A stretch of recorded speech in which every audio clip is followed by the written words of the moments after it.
Hello everyone, welcome to Starting Out Solitary. This is MonsoonMagick, your Wednesday host. This is week 32, and this week we are talking about cultural influences in our path. And so what I'm showing you is a book that I'm currently reading called The Path of the Medicine Wheel. And I would say that that is the biggest cultural influence that I have in my path right now. This is something that I recently started studying. So a lot of people have been talking about different gods and goddesses from the various pantheons and how that kind of contributes to our cultural experiences within our path. And I would definitely agree. I love the Hindu pantheon. That seems to be the pantheon that I'm most connected to at this point in my practice. Although this year I will be working with Kuan Yin. But recently I was introduced to the medicine wheel, and it came about through some videos made by WK32, and I became very interested in it, and I've started seriously studying the medicine wheel and committing myself to learning how to walk the path of the medicine wheel. So I've purchased several books. I have this one, The Path of the Medicine Wheel, Guide to the Sacred Circle. I have this one called Awakening the Eagle, A Guide to the Medicine Wheel. This one is really cool because it's actually fiction, but it walks you through a journey through the medicine wheel through fictional stories. This one is fantastic. It's called The Medicine Wheel Earth Astrology by Sunbear. And you can see I've already got tabs all over this one. So it's all very new to me. I'm also working with a card deck, and this is kind of how I got started. I ordered this deck from MonsoonMagick herself through her shop that she works at.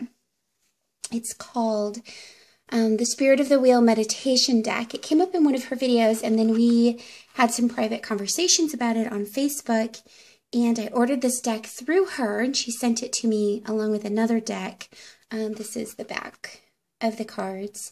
It's a really great, I love this deck. It's a really great introduction to the medicine wheel.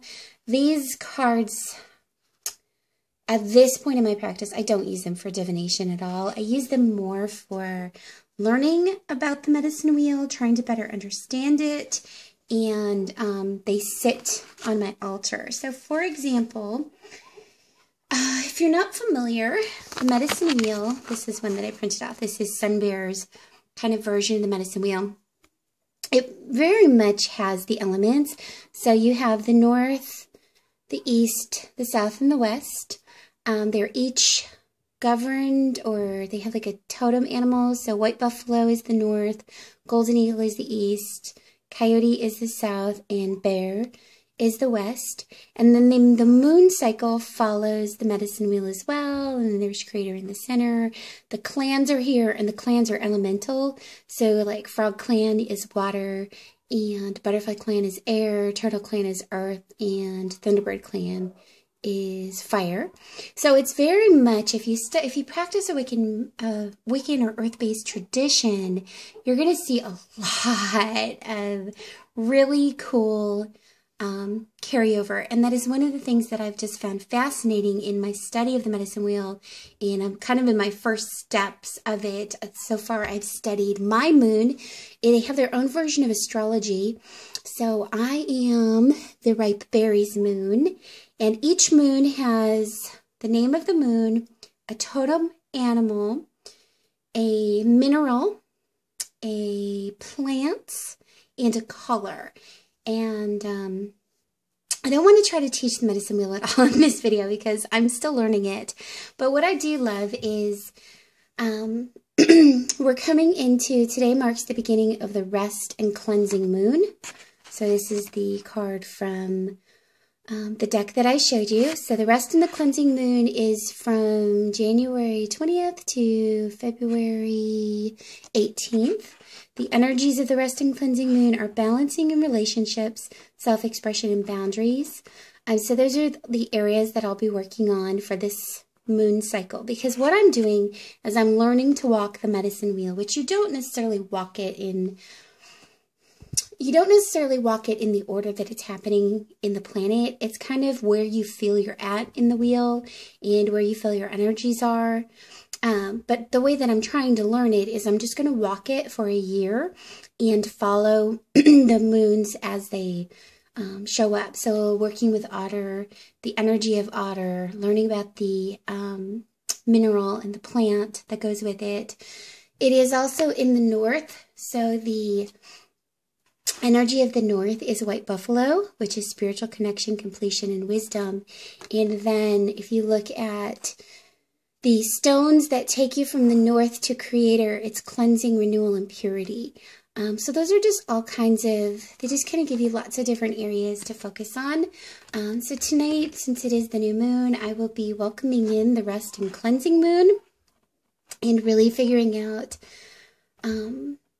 balancing my self-expression and boundaries and working with that for this new moon until we have the big wind moon, which is on the 18th of February. Now, one of the things I wanted to say about culture, and this is just for me, so if you totally disagree, that's fine. But I think that for me, it's really important to remember that no matter how much I read, and I actually have another book on order, so I've got 4 books, I've got a deck, I've been watching videos, I've been talking to some people who practice the medicine, they walk the medicine wheel as part of their spiritual practice, that when it is a culture that is not our culture, I am not Native American, there will always be cultural nuances that I will never fully get. And I just believe that. I believe that no matter how much I study the medicine wheel, no matter how much I learn to walk the medicine wheel, there will always be aspects of it that I just can't fully grasp, that they're so nuanced to that culture, to those peoples, to that time. The medicine wheel is currently walked by Native Americans today. It is an ancient path as well. And anytime you deal with an ancient path, I just don't think that we can ever fully understand it the way that it was practiced at that time. I do have experience with Native American traditions. As you guys know, I do live in the Southwest. And growing up, I was lucky enough that my family, we were very close family. We had very close family friends that were Apache. And so probably from the time I was about 7 all the way through high school, we spent a lot of time on the reservation. And I got to go to some very sacred ceremonies that were not open to the public because they were, you know, our very close family friends. And so I did get glimpses into their culture. But again, I was so, you know, you're always kind of the outsider. Even when you're there as part of their sacred ceremony, it's different because you don't live it. It's not part of your day-to-day culture. It's not part of your lineage. It's not part of your heritage. So I just kind of wanted to say that yes, I am studying, I am reading everything I can get my hands on related to the medicine wheel. I am walking the wheel this year, starting with the rest and cleansing moon and building this into my practice. And as I get more comfortable with it, I'll definitely share what I'm learning. I never ever with the medicine wheel feel like I could take on a teaching aspect, just because it is so new to me. I do feel like I have a pretty good handle on the structure of the wheel and some basic understanding of how the wheel works. But again, I haven't been practicing it. You know, I've only been studying it for about 3 weeks now. So it's all very new to me, but I do love it. And I was talking to my husband about this. What I love more than anything, especially when you start studying something that at first feels so different, you see the connection. And it's just like amazing how truth surpasses culture. You know, north carries the energy of earth and stability, and east carries the energy of air and wind and birth and possibility and the eagle. And it's everything that I've been learning in my season of the Seeker program, and the colors are the same. It's just the wording is different. The way you explain it is a little different. But when you get to the core of the concepts, it's all the same. And I just think that that's so amazing, that spiritual truth transcends culture. It transcends, you know, time. And that you can see it in so many different places. So anyway, I'm kind of rambling here. I am definitely learning to incorporate the Native American practices of the medicine wheel in my practice.